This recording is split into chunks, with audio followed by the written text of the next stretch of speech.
what I see is a bit of an adjustment in the property market, but I don't see a collapse in the property market at all.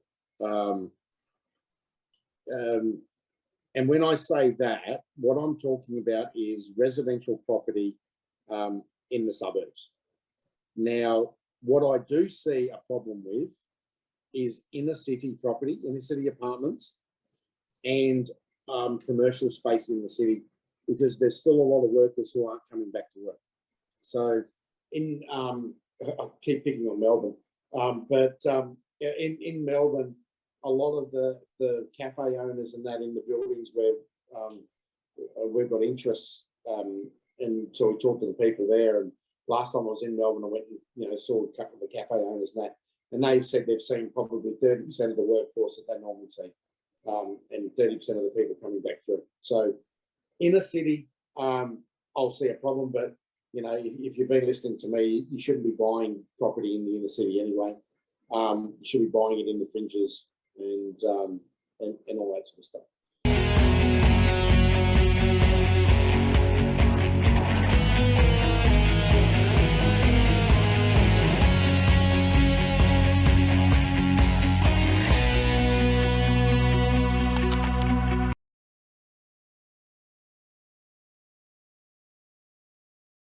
The last question I wanted to ask you, Stephen, on the Australian economy, just from my own interest, is because we had a team meeting with some of our team members in Global Wealth Club yesterday, and we were actually having this conversation about cost of living, what's happening around the housing and rental market. Because, for example, I think it was Toowoomba, one of them said that she had a friend apply to go into a rental house, and there was like 300 other applicants, and then another one of our team members has a property in Rockingham, which was previously leasing for about $250 a week. Now she's been told it can increase to around $450. So it just shows you where the world's heading with inflation and with these property and rental markets and how it's going to affect the everyday family. So what are you kind of seeing on the housing and rental space, and like what are you predicting coming in the future? Oh, it's crazy. I've just my own experience with where my mother lived, and in that complex, units used to be $300 a week. Then they went to $450. Now they're in the mid 500s, and that happened in the space of 2 years. So they basically doubled in price in the space of 2 years. And the other thing that we've got that's really impacting on this, we've got a whole heap of things that are happening over a number of years is why we're at the situation we're in. Two is there is a massive shortage of property in Australia, 170,000 homes or something short in Australia. That's just from natural migration, population growth, and all the rest of it. And the other point is that the floods and that we've had, especially here on the East Coast, there's a lot of damaged property still, right? So people are moving to other accommodation while they get their other properties fixed.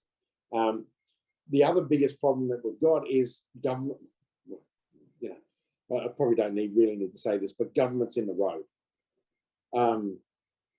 and government is not releasing land in Queensland to try and get a new subdivision here. I forget what it was, but it was 3 years, I think, to try and get a new subdivision done up.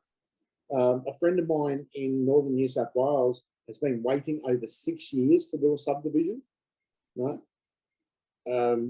Victoria, basically forget it. If you've got to cut down a tree to build a house, forget it. You're going to be waiting up to 12 years to try and get, and these are the small things. These are the things, once again, government creates the problems that we're in now, right? The other problem is a lot of these councils in flood areas can't get permits to rebuild their homes because now the councils are worried that they're going to get sued if they rebuild the houses on a floodplain, that they let people build houses on a floodplain in the first place, right? None of the floods that we've got now are anything new. Most of these floods aren't anywhere near as big as the floods that we had in the late 1890s, in the late 1800s. Right? Floods back then were larger than there is now. It's just that we've had 3 of them back to back. That's unusual. But once again, in history, it's happened before. Expect pricing of housing to keep going up. Timber, steel, window, you've got shortages of everything going into it. I'm working with a couple of guys at the moment with our tiny home business to build, I think I've mentioned it before, is to build tiny villages, tiny home shacky villages. We've got 2 really good councils here in Queensland that have basically said, look, if you guys want to do 10, what we're going to do is you can do it as of right? All you got to do is come to us and get a permit to make sure that your sewage, potable water, and electricity meets the minimum standards, right? And basically what they've said is, if you do it as 10, prove that you can do 10, we'll then help you do 50 if you want to do it. So that's 2 councils in Queensland where we've approached, and that's great. Victoria, we've approached a couple of councils, ridiculous. You know, they want big DAs for everyone and all the rest of it. And one town planner said, for what you want, even if you took over an existing caravan park with approvals, it'd take you 3 to 4 years to get the approvals to do what you want. So we've given up on Victoria. New South Wales, we haven't really touched and looked at because of the same thing. We're just hearing really bad things that it's just taking too long. So we're going to focus on the areas of the reason. Tasmania, for some reason, Tasmania is really, really easy.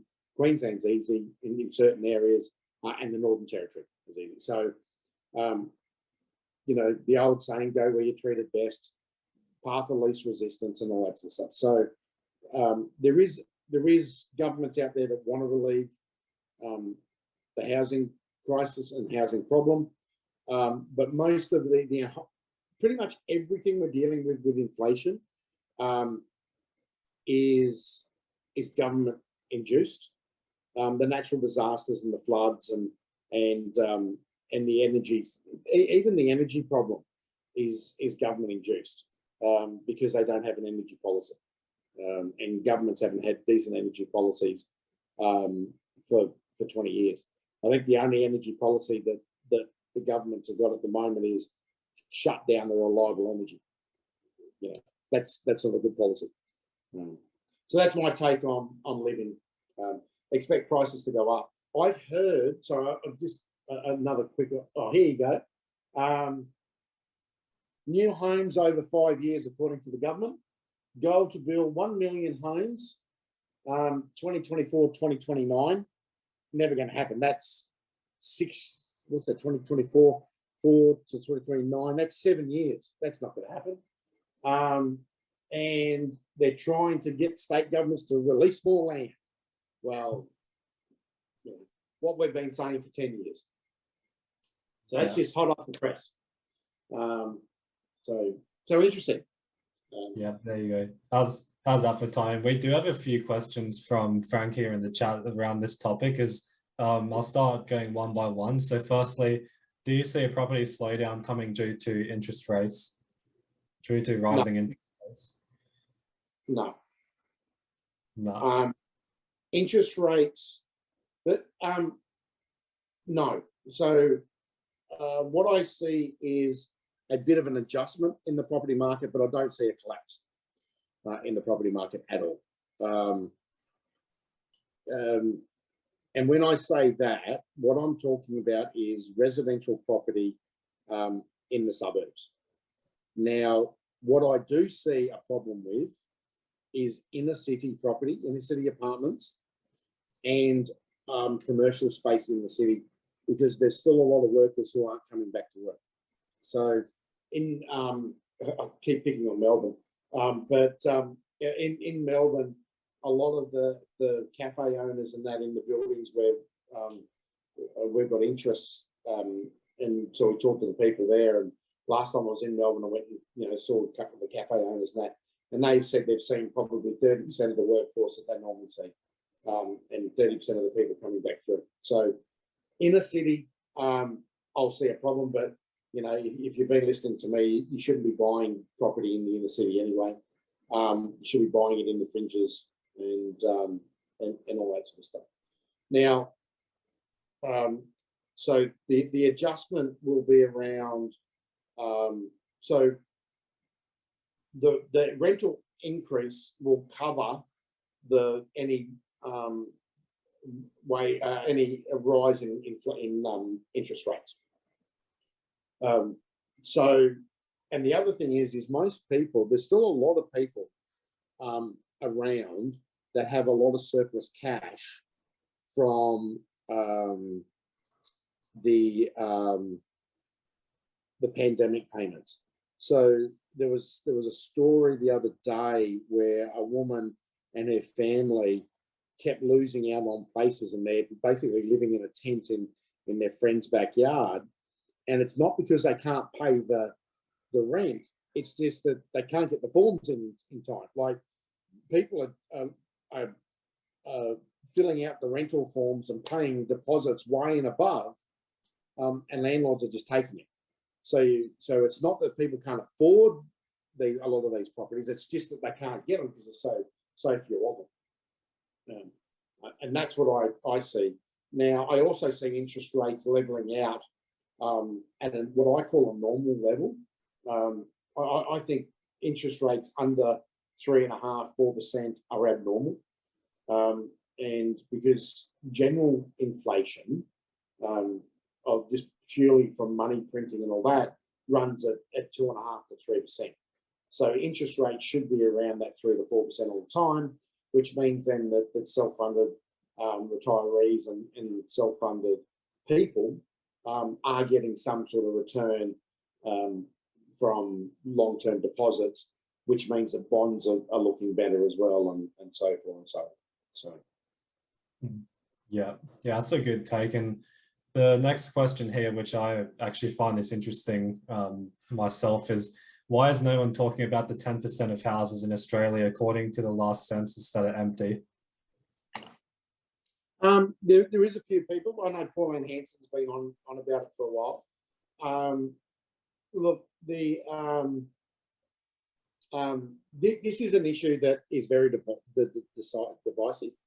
And I actually don't have a problem if you own 4 homes and 3 of them are empty, because that's your prerogative. It's your property. If you can afford to do that, do it.